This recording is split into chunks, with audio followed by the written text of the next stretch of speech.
So in this video, I'm going to share with you my lending box and a case study, how I did a private money loan as we speak. I just funded it yesterday, and I want to take you through the thought process of how I evaluate a deal before funding it. So everything starts with the lending box. So let me show you how it's done on my iPad. So here's the filter. I use it as a filter, and I'm looking at three things. First of all is the property.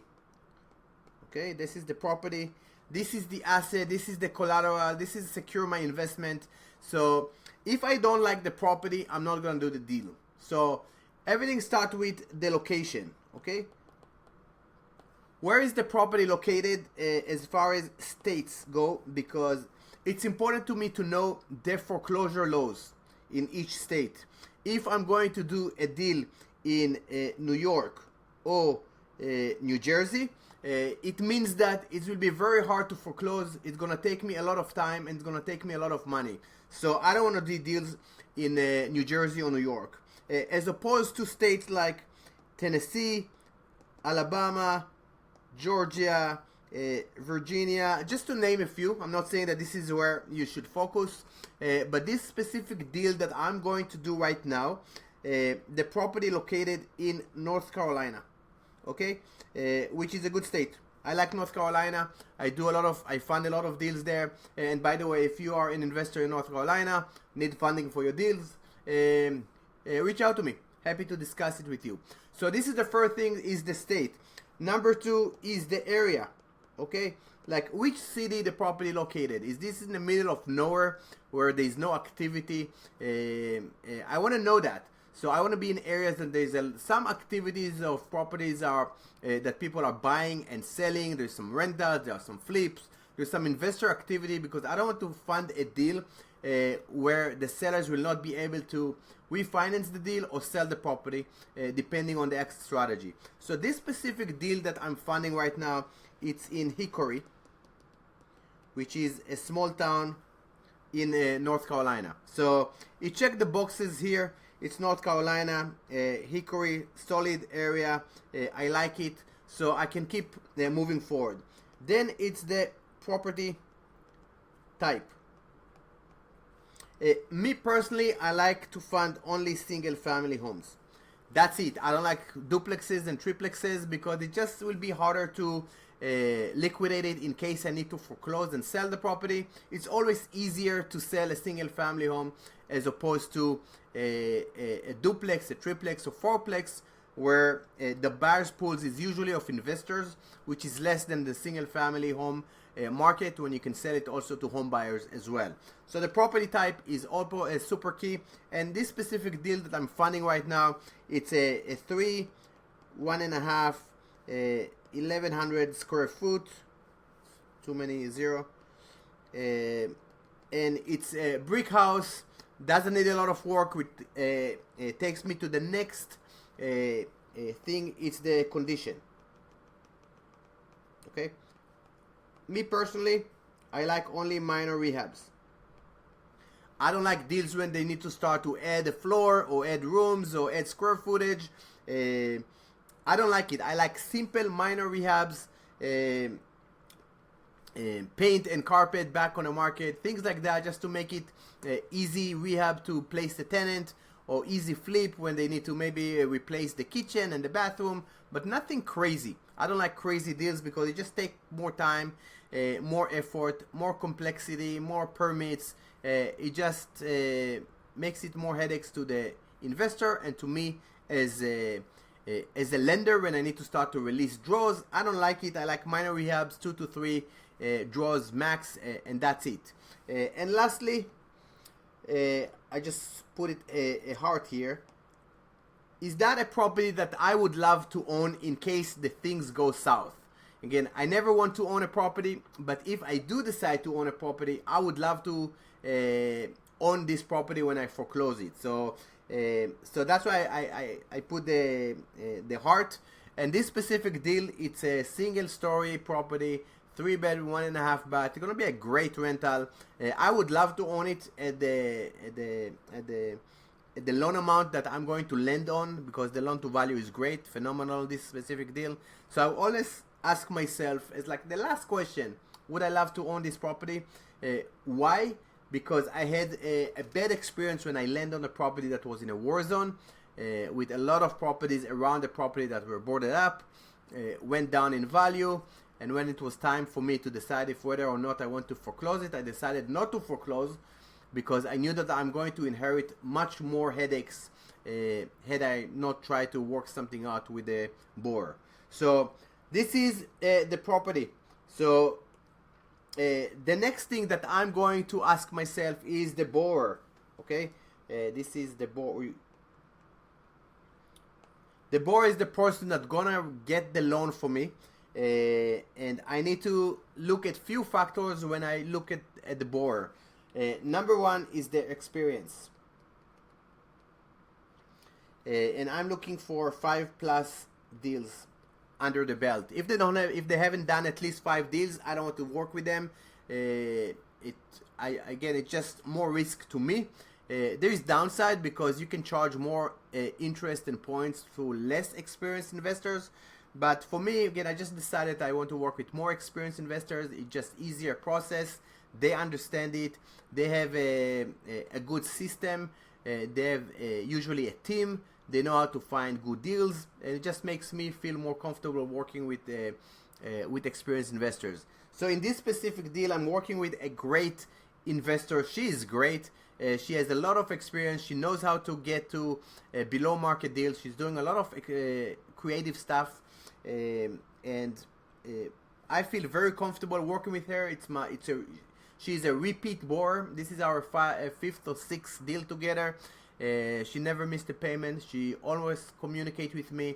Sometimes it takes longer than she planned to sell the property or refinance the property, but we always communicate with each other. She explained me the situation. I work with her because at the end of the day, the borrower is your client. You want to make sure that they're happy and they're getting a good service. And in return, I'm getting the return that I want and the communication that I want. And I feel that the money is in good hands with the investor. So that's the experience piece. Next thing is the exit strategy. So for me, I like 3 types of deals to fund. Number 1 is the easy fix and flip. Number 2 is the BRRR. And number 3 is the wholesale. So why I like this fix and flip, again, it's easy. People finding a property at a discount, they renovate it, put it back on the market and sell it at a profit. In this market, this is harder and harder to do. It just takes more time. The market is slow in most areas and just takes longer to sell. The BRR is my preferred way to fund deals these days because I have 2 exit strategies. They can either refinance the property and if they can, they rent it and they are able to make payments to me. And if things go south, I can turn it into a rental when I foreclose on the property and take the property back. So it's a good option for me, the BRR model. And lastly, wholesale. This is the deal that I'm funding right now in North Carolina. She got such a great deal that she's just gonna clean it up. The property doesn't need a lot of work. She's gonna throw it back on the market, and I'm sure she's gonna make a killing. So wholesale, it's usually 3 months loan, and if it's a great deal, it's gonna move within 2 months. I've done several deals like that. I funded deals that are wholesale deals. I love to work with wholesalers or people who knows how to get to below market deals because they're getting great deals. I feel that my money is protected because the loan to value is low, and I like to fund wholesale deals. So, and lastly is the communication. I like to work with borrowers that communicate well. I don't need to sorry. It doesn't take a lot of time to communicate or to get a hold of them. They know how to present the deal. They present it in a very organized way. They provide all the information that I need in order to fund the deal. it's just easier to get it instead of trying to chase investors to provide me more pictures to the property or more details about the property or specific paperwork. I just prefer to work with investors that communicate very well and also that are cool investors, people that I would love to have a beer with. So I always have run the beer test in my head. With these investors, I'll be happy to have a beer with. Will it be cool to have a conversation with them about life? Do we share similar values? And in most cases, if it's a person that it's a dick, it's an asshole, I wouldn't want to work with them. I would like to work only with people that I feel comfortable working with, and I will like them as a person. Okay, so this is the three things that I'm looking at the board. And lastly, it's the terms. Okay, super important. So usually the terms are the loan size. If it's a person, again, great investor, if it's a great investor, property is great, but the loan size is too big. Let's say they want $300,000. Me personally, I don't do $300,000 loans. The highest that I would go, it's up to $200K. And in this specific deal, this is a $50K loan. So I felt very comfortable funding this deal. So that's the loan size. Make sure that you set a criteria. What's the loan size, the maximum loan size that you are willing to fund. Next is the LTV. What is the loan to value that you are willing to fund? The more conservative it is, the more safe the loan is. So I usually want to be below 70% loan to value. And this specific deal, the ARV, just so you know, it's a 180K. The rehab is about 20K, and the loan amount is 50K. So 50 divided 180, again, it's way below 50% loan to value. I like this deal. I feel that it's very safe, and I'm going to do it regardless. So this is why it's important to set the LTV. I also want to know the LTC, the loan to cost. Usually it means that the investor brings some money to the table, skin in the game. For this specific deal, the investor didn't bring any money to the table because the loan to value was super low. So I felt comfortable funding this deal without them bringing money to the table. But generally speaking, I would love to see at least 10% down payment or people bringing money to the table in order to do the deal. So this is it. And lastly, it's the interest rate and points.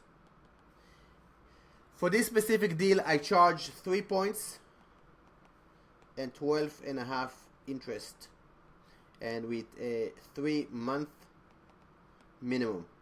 Why? Because it's a wholesale deal. It's probably she's gonna sell it within a month, and I don't want to do all this work just for 1 month of interest. So the minimum is 3 months with 3 points, and this needs to fit the investor. Not all investors want to pay this rate. I understand that this is on the higher end, but I fund quickly. I'm reliable. I'm the only decision maker. There's no appraisal. I can fund within days, and I'm easy to work with. And sometimes I will fund 100% of the deal if the deal makes sense. If the loan to value is low, I will fund 100%, and not a lot of lenders will do that. So it has to be a fit in this department as well. So this is what I'm looking at when I'm analyzing a deal.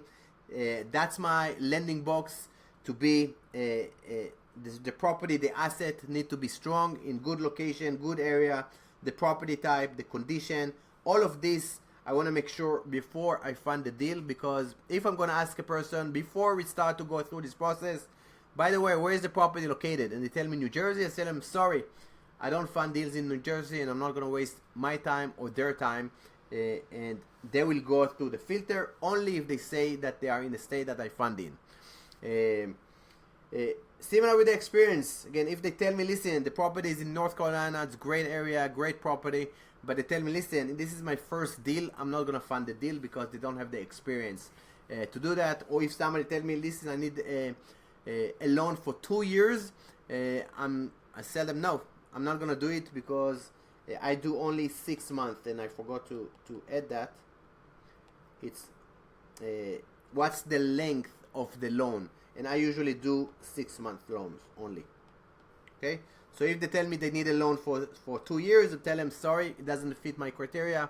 I fund only 6 months, up to 6 months, maybe up to a year, and that's it.